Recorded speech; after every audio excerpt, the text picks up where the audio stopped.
We are here today because every single one of you stood tall and said, yes, we can. Yes, we can learn. Yes, we can succeed.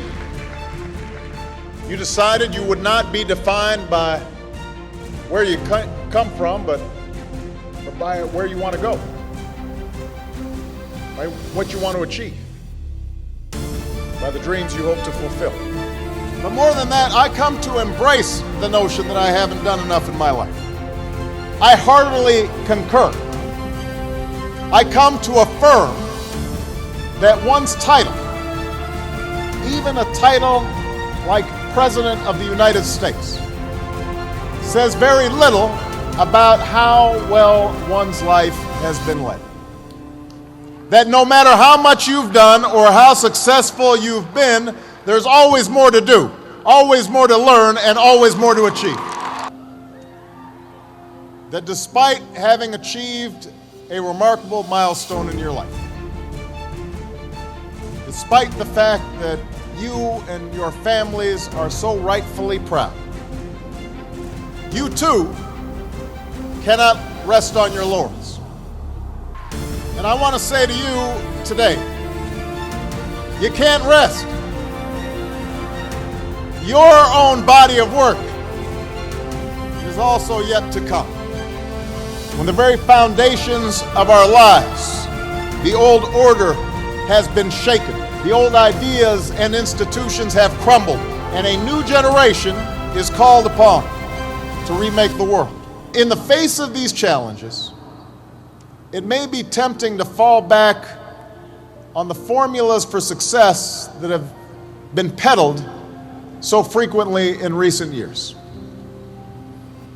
It goes something like this.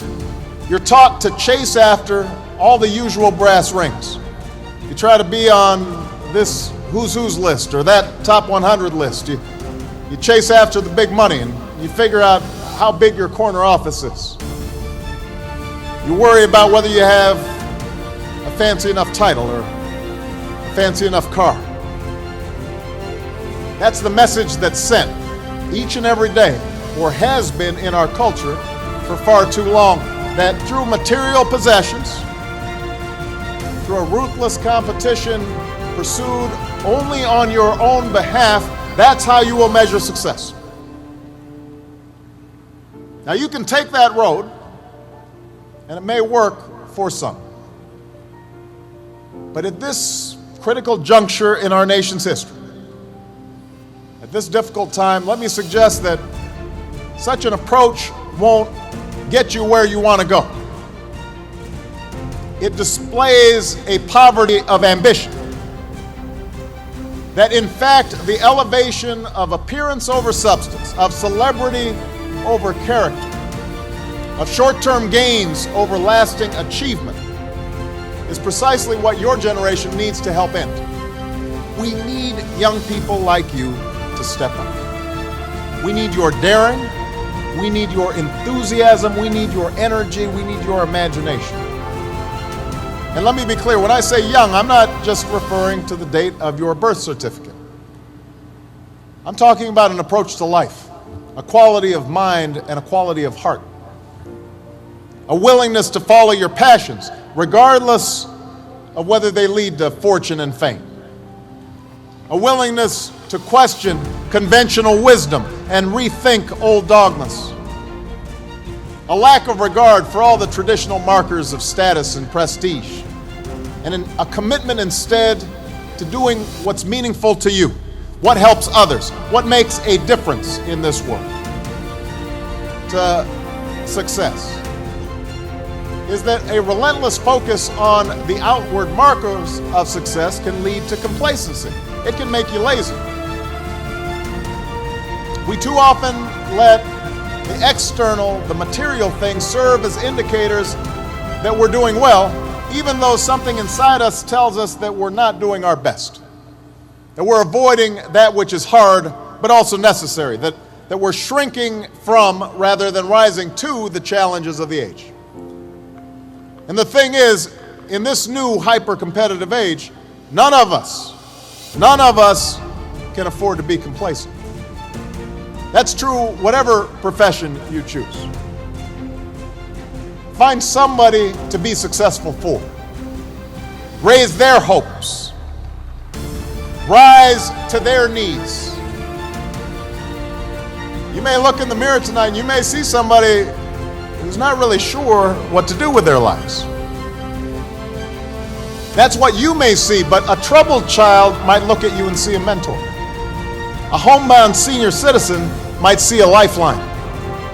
The folks at your local homeless shelter might see a friend.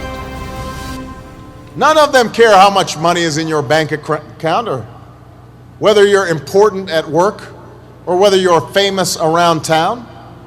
They just know that you're somebody who cares, somebody who makes a difference in their lives. That's what building a body of work is all about.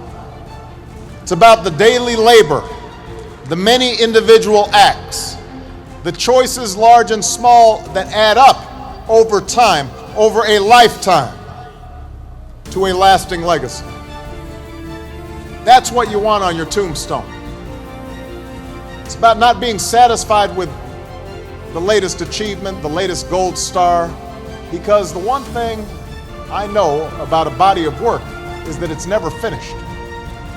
It's cumulative. It deepens and expands with each day that you give your best, each day that you give back and contribute to the life of your community and your nation. You may have setbacks and you may have failures, but you're not done. You're not even getting started, not by a long shot. Because it's moments like these that force us to try harder and dig deeper and to discover gifts we never knew we had, to find the greatness that lies within each of us. So don't ever shy away from that endeavor. Don't stop adding to your body of work. I can promise that you will be the better for that continued effort.